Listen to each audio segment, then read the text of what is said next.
자, 오늘 2부가 바쁩니다.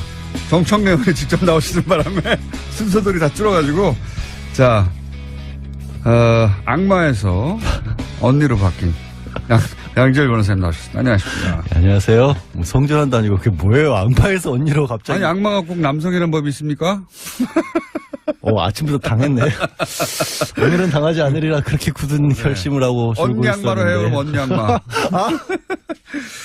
자, 오늘은 이겁니다. 갑자기 홍준표 대표가 좀 시간이 없어서 앞부분 정리하면 홍준표 대표와 서청원 의원 간에 한판 싸움이 벌어졌어요. 네. 초반에는 이거 약속 대련인가? 뭐 이런 또 한 번 이런 의혹도 있고 지금도 완전히 그런 목을 완전히 줄 수는 없는데 여하간 이게 처음엔 약속 대련이었다 하다가 약속 대련이었을 지언정 지금은 야, 짬만 내려고 했잖아. 좀 꺼냈던 그 무기들이 손으로 치는 게 아니라 좀 흉계를 가지고 때리는 정도가 됐죠. 다른 게 아니라 홍준표 대표가 지금도 재판이 계속 중인데 상당히 많은 분들이 잊어먹기 쉬운데 그 성완종 리스트였죠. 2015년도에 고 경남기업 회장이 스스로 목숨을 끊으면서 남겼던 리스트에 한 사람이 이제 홍준표 대표고 1억 원을 줬다라는 내용이 있었고 여기까지 다 알아요. 다 알고 오케이. 그러면 왜 1심에서는 유죄가 됐는데 이게 이제 무죄가 2심에서 돼가지고 1심에서는 이렇게 대법원에 가 있자 지금 말이죠. 왜 지금, 일단 문제가 된 게 1심의 설명을 드리면 홍준표 대표가 그때 특별수사팀에서 그 몇 안 되는 기소 대상 중에 하나였던 이유가 증거들이 좀 나왔었는데 그 중에 대표적인 게 성완종 회장으로부터 돈을 받아서 전달해 줬다는 윤승모 씨 당시 경남기업 부사장이 돈의 전달자가 내가 있었던 줬다고. 거예요. 그리고 내가 돈 사건이 터지자마자 바로 이틀 뒤인가 인터뷰를 해서 사실 그런 일이 있었다고까지 고백도 해버립니다. 그렇기 때문에 특별수사팀도 바로 수사에 착수했고요. 그때 경남기업에서 9,400만 원 실제로 인출돼 있었고 그다음에 윤승모 씨의 부인이 그때 국회에 데려다 줬다라는 얘기도 있었고 가장 심각한 거는 홍준표 대표의 측근들이 이 윤승모 씨에게 전화를 걸어서 다른 사람이 받은 걸로 해라라는 식으로 회유했다는 녹취록까지 나옵니다. 그러니까 굉장히 많은 간접 증거들이 있었고 결정적으로 그때 일에 대해서 윤승모 씨도 상당히 자세하게 기억을 하고 있어서 성완종 고 회장이 남긴 녹취록도 증거 능력이 있고 신빙성도 있고 윤승모 씨의 얘기도 맞는 것 같다라고 해서 1심은 1년 6개월 유죄를 선고를 했고요. 그런데 항소심에 갔는데 다른 건 다 똑같아요. 다른 것도 똑같은데 이 윤승모 씨의 진술에 대해서 사실 1심 때부터 시도가 있었는데 계속 좀 기억이 완전하냐를 가지고 문제를 삼습니다. 4년, 5년 전이기 때문에 윤승모 씨도 그 얘기를 해요. 나도 잘 모르겠다, 어떤 거는. 이제 돈을 내가 어디 가서 전달했다는 건 알지. 예를 들어서 일시라든가 뭐 디테일에 좀 다른 부분이 있다. 그러니까 국회에서 법원에서 국회 현장 검증까지 가서 2011년도 그러니까 돈을 줬던 시점쯤에는 국회가 공사를 했다고 하는데 당신 그거 기억하고 있느냐. 기억 안 난다. 그것까지는. 그런 얘기들이 몇 개 나오니까 법원의 최종 항소심의 판결이 이렇게 나온 겁니다.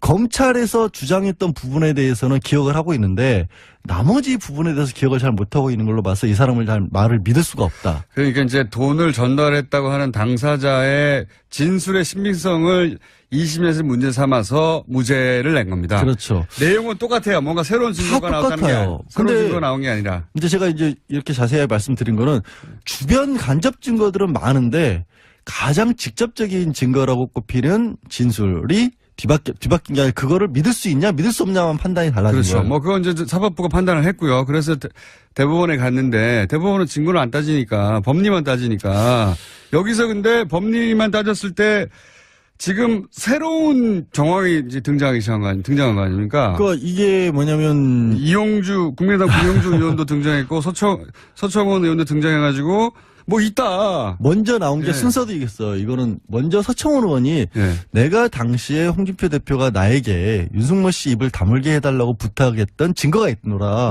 라고 얘기를 하니까 홍준표 대표가 맞받아쳤죠. 나 그거 4월 18일 날 전화한 거다. 이 4월 18일이 무슨 날이냐면 성완종 회장이 목숨을 끊은 게 4월 9일이에요. 그렇기 때문에 언론 인터뷰만 했었지 본격적인 수사나 재판이 있기 전이에요. 그러니까 언론 인터뷰에서 나는 재판 이루어지기 전에 왜 나갔고 그러냐고 항의한 거다. 뭐 신문사 하나 가가지고 왜 이상한 인터뷰하냐 이거를 항의를 했다라고 홍준표 대표는 반박을 했는데 거기까지가 1라운드고 갑자기 국감장에서 이용주 의원이 국민의당 이용주 의원이 내가 녹취록을 갖고 있노라. 그런데 거기에는 진술을 번복해달라고. 항소심에서 진술을 번복해달라고 요청을 했다라는 내용이 들어있다는 겁니다. 돈을 전달한 사람들, 네. 전달한 분의 진술을 번복해달라는 본인에 대한 구명 로비를 했는데 거기에 대한 녹취 파일인지 녹취록인지 뭔지는 뭔지는 모르겠어요. 모르겠어요. 예, 그러면서 뭔지 모르겠는데 있다라고 이제. 나는 갖고 있는데 왜 검찰은 안 갖고 있냐라고 네. 또 검찰을 뜬금없이 쪼는데 이게 어디서 왔을까요? 그거 어디서 왔는지도 어떻게 여기서는 그걸 따질 일이 아닌데 저는 이제 보다가 너무 황당하죠. 어디서 왔을까 예, 궁금합니다. 서청원 의원이 녹취록을 가지고 있을 수는 있어요. 2014년, 2015년은 당연히 뭐 스마트폰 같은 거 다 쓸 때니까 녹취 쉽게 될 때 아니겠습니까? 근데 서청원 의원이 가지고 있을 수도 있지만 이용주 의원이 어떻게 그걸 무슨 인연이 있었어요? 서청원 의원하고 이용주 의원 사이의 관계가 아무 연결고리가 없어요. 어디 뭐 별도의 루트를 통해서 별도의 파일을 받았을 수도 있고요. 그렇죠. 이용주 의원이 근데 검찰 출신이라고 해서 그걸 가졌다? 그럼 검찰이 가지고 있어야 되겠죠. 그게 안 나오는 검찰에서 나왔나? 아니면 근데 그게 만약 검찰에 있었는데 그거를 법정에 제출하지 않았다면 그것도 문제고요. 근데 여하간 있다는 거예요, 지금. 있다고 가정을 하면 네. 이게 뭐가 달라지냐면 진술을 근데 문제는 윤승모 씨가 번복을 안 했어요. 안 했죠. 예, 끝까지 나는 줬노라. 네. 라고 내가 처벌을 받더라도 나는 준 걸 인정할 수밖에 없다라고 근데 유지를 했어요. 이런 게 있는 거죠. 뭐냐면 홍준표 대표가 돈을 받은 게 사실이기 때문에 그 진술을 뒤집어 달라고. 그게 안 뒤집으면 왜 내가 해야 될 얘기를 다 하세요? 아, 그래요? 예. 하세요. 그러면. 아까 얘기했잖아요. 홍준표 대표의 측근들이 전화를 걸어서 다른 사람에게 줬다라고 진술을 해달라고 부탁한 내용이 있는데 네. 거기에 홍준표 대표 본인마저 그렇게 부탁을 했다라면 이건 아무래도 뭔가 캥기는 게 있으니까 이런 게 아니냐라고 심증을 가져갈 가능성이 그렇죠. 높아지는 거죠. 대법관들의 심증, 이거 돈 받은 거 맞는 것 같은데 하는. 그러니까 다시 한번 재판을 다시 한번 꼼꼼하게 따져봐라라고 예. 항소심으로 되돌려보낼 가능성이 생기는 파기환송할 거죠. 수 있다는 겁니다. 예.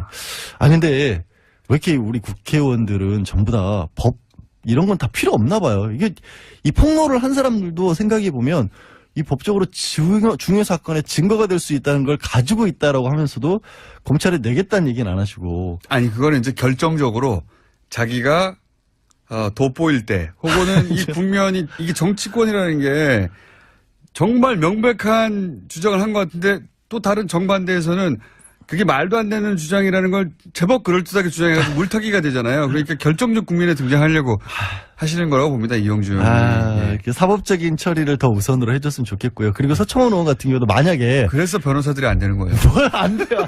정치를 하면. 그래 정치 안 할게요. 법이 더 중요하지 지금.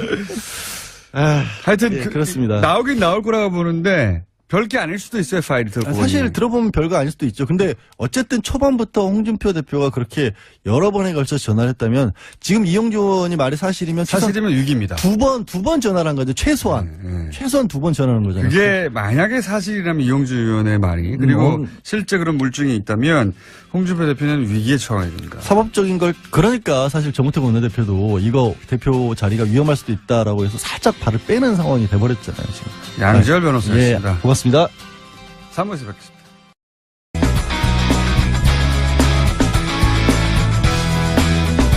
자, 오늘 2부가 바쁩니다. 정청래 의원이 직접 나오시는 바람에 순서들이 다 줄어가지고, 자, 악마에서 언니로 바뀐 양지열 변호사님 나오셨습니다. 안녕하십니까. 네, 안녕하세요. 뭐 성전환도 아니고 그게 뭐예요? 악마에서 언니로 갑자기. 아니, 악마가 꼭 남성이라는 법이 있습니까? 아침부터 당했네. 오늘은 당하지 않으리라 그렇게 굳은 결심을 하고 줄고 언니 악마로 해요, 그럼 언니 악마.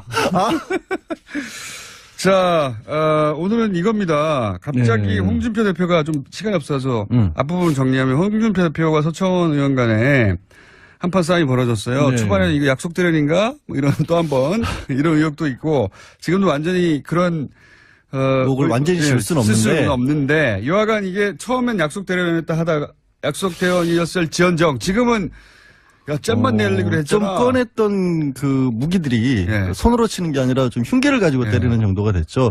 다른 게 아니라 홍준표 대표가 지금도 재판이 계속 중인데 상당히 많은 분들이 잊어먹기 쉬운데 그러니까 성완종 리스트였죠. 2015년도에 고 경남기업 회장이 스스로 목숨을 끊으면서 남겼던 리스트에 한 사람이 이제 홍준표 대표고 1억 원을 줬다라는 내용이 있었고. 여기까지 다 알아요. 다 알고 오케이. 그러면 왜 1심에서는 유죄가 됐는데 이게 이제 무죄가 2심에서 돼가지고 1심에서는 이렇게 대법원에 가 있자 지금 말이죠. 예, 왜 지금, 일단 문제가 된 게 1심의 설명을 드리면 홍준표 대표가 그때 특별수사팀에서 그 몇 안 되는 기소 대상 중에 하나였던 이유가 증거들이 좀 나왔었는데 그 중에 대표적인 게 성완종 회장으로부터 돈을 받아서 전달해줬다는 윤승모 씨 당시 경남기업 부사장이 돈의 전달자가 내가 있었던 줬다고. 거예요. 그리고 내가 돈 사건이 터지자마자 바로 이틀 뒤인가 인터뷰를 해서 사실 그런 일이 있었다고까지 고백도 해버립니다.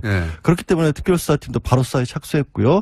그때 경남기업에서 9,400만 원 실제로 인출돼 있었고 그다음에 윤승모 씨의 부인이 그때 국회에 데려다 줬다라는 얘기도 있었고 가장 심각한 거는 홍준표 대표의 측근들이 이 윤승모 씨에게 전화를 걸어서 다른 사람이 받은 걸로 해라라는 식으로 회유했다는 녹취록까지 나옵니다. 그러니까 굉장히 많은 간접 증거들이 있었고 결정적으로 그때 일에 대해서 윤승모 씨도 상당히 자세하게 기억을 하고 있어서 성완종 고 회장이 남긴 녹취록도 증거 능력이 있고 신빙성도 있고 윤승모 씨의 얘기도 맞는 것 같다라고 해서 1심은 1년 6개월 유죄를 선고를 했고요. 그런데 항소심에 갔는데 다른 건 다 똑같아요. 다른 것도 똑같은데 이 윤승모 씨의 진술에 대해서 사실 1심 때부터 시도가 있었는데 계속 좀 기억이 완전하냐를 가지고 문제를 삼습니다. 4년 5년 전이기 때문에 윤승모 씨도 그 얘기를 해요. 나도 잘 모르겠다 어떤 거는. 이제 돈을 내가 어디 가서 전달했겠죠. 그게 안 나오는 검찰에서 나왔나? 아니면 근데 그게 만약 검찰에 있었는데 그거를 법정에 제출하지 않았다면 그것도 문제고요. 근데 여하가 있다는 거예요 지금. 있다고 가정을 하면 이게 뭐가 달라지냐면 진술을 근데 문제는 윤승모 씨가 번복을 안 했어요. 안 했죠. 끝까지 나는 줬노라라고 내가 처벌을 받더라도 나는 준 걸 인정할 수밖에 없다라고 근데 유지했어요. 이런 게 있는 거죠. 뭐냐면 홍준표 대표가 돈을 받은 게 사실이기 때문에 그 진술을 뒤집어 달라고 그게 안 뒤집어지면 왜 내가 해야 될 얘기를 다 하세요? 아 그래요? 하세요, 아까 얘기했잖아요. 홍준표 대표의 측근들이 전화를 걸어서 다른 사람에게 줬다라고 진술을 해달라고 부탁한 내용이 있는데 거기에 홍준표 대표 본인마저 그렇게 부탁을 했다라면 이건 아무래도 뭔가 캥기는 게 있으니까 이런 게 아니냐라고 심증을 가져갈 가능성이 높아지는 거죠. 대법관들의 심증 이거 돈 받은 거 맞는 것 같은데 하는 그러니까 다시 한번 재판을 다시 한번 꼼꼼하게 따져봐라라고 항소심으로 되돌려보낼 가능성이 생기는 거죠. 수 있다는 겁니다. 근데 왜 이렇게 우리 국회의원들은 전부 다 법 이런 건 다 필요 없나 봐요. 이게 이 폭로를 한 사람들도 생각해 보면 이 법적으로 중요 사건의 증거가 될 수 있다는 걸 가지고 있다라고 하면서도 검찰에 내겠다는 얘기는 안 하시고. 아니 그거는 이제 결정적으로 자기가 돋보일 때 혹은 이 국면이 이게 정치권이라는 게 4월 18일 날 전화한 거다. 이 4월 18일이 무슨 날이냐면 성완종 회장이 목숨을 끊은 게 4월 9일이에요. 그렇기 때문에 언론 인터뷰만 했었지 본격적인 수사나 재판이 있기 전이에요. 그러니까 언론 인터뷰에서 나는 재판 이루어지기 전에 왜 나가고 그러냐고 항의한 거다. 뭐 신문사 하나 가가지고 왜 이상한 인터뷰하냐 이거를 항의를 했다라고 홍준표 대표는 반박을 했는데 거기까지가 1라운드고 갑자기 국감장에서 이용주 의원이 국민의당 이용주 의원이 내가 녹취록을 갖고 있노라. 그런데 거기에는 진술을 번복해달라고 항소심에서 진술을 번복해달라고 요청을 했다라는 내용이 들어있다는 겁니다. 돈을 전달한 사람들 전달한 분의 진술을 번복해달라는 본인에 대한 구명 로비를 했는데 거기에 대한 녹취 파일인지 녹취록인지 뭔지는 모르겠어요. 뭔지 모르겠는데 있다라고 이제 나는 갖고 있는데 왜 검찰은 안 갖고 있느냐라고 또 검찰을 뜬금없이 쪼는데 이게 어디서 왔을까요? 그거 어디서 왔는지도 그렇게 여기서는 그걸 따질 일이 아닌데 저는 이제 보다가 너무 황당하죠. 어디서 왔을까 궁금합니다. 서청원 의원이 녹취록을 가지고 있을 수는 있어요. 2014년, 2015년은 당연히 뭐 스마트폰 같은 거 다 쓸 때니까 녹취 쉽게 될 때 아니겠습니까? 근데 서청원 의원이 가지고 있을 수도 있지만 이용주 의원이 어떻게 그걸 무슨 인연이 있었어요? 서청원 의원하고 이용주 의원 사이의 관계가 뭐 연결고리가 없어요. 어디 뭐 별도의 루트를 통해서 별도의 파일을 받았을 수도 있고요. 그렇죠. 이용주 의원이 근데 검찰 출신이라고 해서 그걸 가졌다? 그럼 검찰이 가지고 있어야 돼. 있다는 건 알지. 예를 들어서 일시라든가 뭐 디테일에 좀 다른 부분이 있다. 그러니까 국회에서 법원에서 국회 현장 검증까지 가서 2011년도 그러니까 돈을 줬던 시점쯤에는 국회가 공사를 했다고 하는데 당신 그거 기억하고 있느냐. 기억 안 난다. 그것까지는. 그런 얘기들이 몇 개 나오니까 법원의 최종 항소심의 판결이 이렇게 나온 겁니다.